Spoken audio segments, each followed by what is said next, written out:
जय हिंद मेरे दोस्त, मेरा नाम है सीए जय गुलिया। आज की इस वीडियो में हम आपके लिए अपडेट लेके आए हैं कि कैसे जीएसटी डिपार्टमेंट ने एक क्लाइंट को एक नोटिस भेजा और उसी के बेस पे, सिंपल एक नोटिस के बेस पे उस क्लाइंट का बैंक अकाउंट अटैच कर दिया, सीज कर दिया। अब क्लाइंट उस बैंक से अपनी लेन देन नहीं कर सकता, ना पैसे निकाल सकता है, डाल सकता है, पैसे निकाल नहीं सकता बेसिकली, अगर उसको किसी क्रेडिटर को पेमेंट करनी है।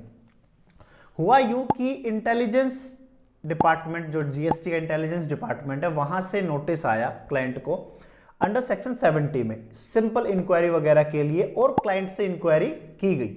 सिर्फ इंक्वायरी में जो स्टेटमेंट रिकॉर्ड की गई उसके बेस पे डिपार्टमेंट ने क्लाइंट को अपना नोटिस इश्यू कर दिया कि जी आपकी इतनी लाइबिलिटी बनती है। लाइबिलिटी थी अप्रोक्सीमेटली 74,52,943, इतनी अमाउंट थी उसमें, 74 लाख के करीब। तो डिपार्टमेंट ने क्लाइंट को नोटिस दे दिया कि आप इतनी लायबिलिटी पे कर दीजिए। इस अमाउंट के अंदर इंटरेस्ट, पेनल्टी, सेस, टैक्स सब कुछ मिला के सब कुछ था। एक तरफ तो डिपार्टमेंट ने क्लाइंट को नोटिस दिया, दूसरी तरफ डिपार्टमेंट ने क्या किया कि डीआरसी 13 इशू कर दिया उसके बैंक को। बैंक कौन था? एचडीएफसी बैंक था, प्राइवेट बैंक है। एचडीएफसी बैंक को नोटिस डीआरसी 13 इशू कर दिया कि आप इस बैंक को अटैच कर दीजिए, सीज कर दीजिए। पहले लेनदारी डिपार्टमेंट की बनती है, अगर इस बैंक से कुछ भी लेनदारी होगी, कोई पैसे विड्रॉ कर सकता है तो वो सिर्फ गवर्नमेंट डिपार्टमेंट यानी जीएसटी कर सकता है। अब ये केस पहुंचा हाई कोर्ट में। हाई कोर्ट में ये डिसाइड किया गया कि ना तो आपने क्लाइंट का कोई ऑर्डर पास किया, बिना ऑर्डर के कोई भी आप बैंक सीज नहीं कर सकते, अटैच नहीं कर सकते। उसके लिए अगर आपको कोई बैंक, कोई प्रॉपर्टी अटैच करनी है तो सबसे पहले जीएसटी डिपार्टमेंट को कोई नोटिस की बजाय ऑर्डर इशू पास करना पड़ेगा 73, 74 या किसी और सेक्शन में।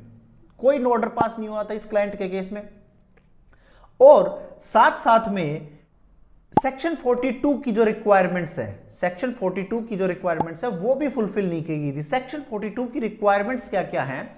अगर बाई चांस मान लीजिए डिपार्टमेंट को कोई आईटीसी रिवर्स करवाना है, या फिर मैचिंग का कोई कॉन्सेप्ट लगाना है, या फिर रिक्लेमिंग ऑफ आईटीसी है, मतलब रिक्लेम करना है आईटीसी का, तो सेक्शन 42 को फॉलो किया जाता है। डिपार्टमेंट ने वैसा कुछ भी नहीं किया, सिंपल एक इंक्वायरी की और एक नोटिस इशू कर दिया गया कि जी आपकी इतनी लायबिलिटी बनती है 74,52,943 रुपए की, और आप ये पे कर दीजिए, और उधर बैंक को डीआरसी 13 इशू कर दिया गया। ये केस पहुंचा मद्रास हाईकोर्ट में। मद्रास हाईकोर्ट का ये केस था, तो मद्रास हाईकोर्ट ने एसएससी के फेवर में डिसीजन दिया कि ये सरासर गलत है, आपको कोई ना कोई ऑर्डर पास करना होगा, उसके अगेंस्ट ही आप किसी की भी प्रॉपर्टी अटैच कर सकते हैं। मेयरली एक नोटिस के बेस पे, सिर्फ एक नोटिस के बेस पे, बल्कि इसको नोटिस नहीं, जो उस जजमेंट में लाइन लिखी गई वो लाइन ऐसे है, impugned notice has no legs to stand, मतलब वो नोटिस कहीं पे भी स्टैंड नहीं करता है।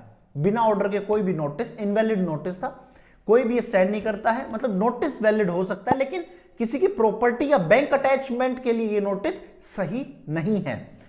साथ में ही उस जजमेंट में एक और लाइन लिखी गई, बहुत प्यारी लाइन लिखी गई कि ए statement recorded can not substitute A order of liability, मतलब सिर्फ एक स्टेटमेंट रिकॉर्ड करके आप जो लायबिलिटी ऑर्डर आता है, मतलब ऑर्डर में पास किया जाता है कि आपकी इतनी लायबिलिटी बदगी, उसको सब्स्टिट्यूट नहीं कर सकता।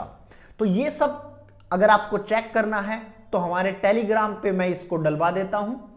टेलीग्राम पे आप ज्वाइन कर सकते हैं, टैक्स टारगेट के नाम से हमारा टेलीग्राम चैनल है। मद्रास हाईकोर्ट की जजमेंट है, केस था रेयान ट्रेडर्स का। रेयान ट्रेडर्स के केस में ये सब कुछ डिसाइड हुआ था। अगर आपको ये वीडियो अच्छी लगी हो तो जरूर लाइक कीजिएगा, कमेंट कीजिएगा। Thank you.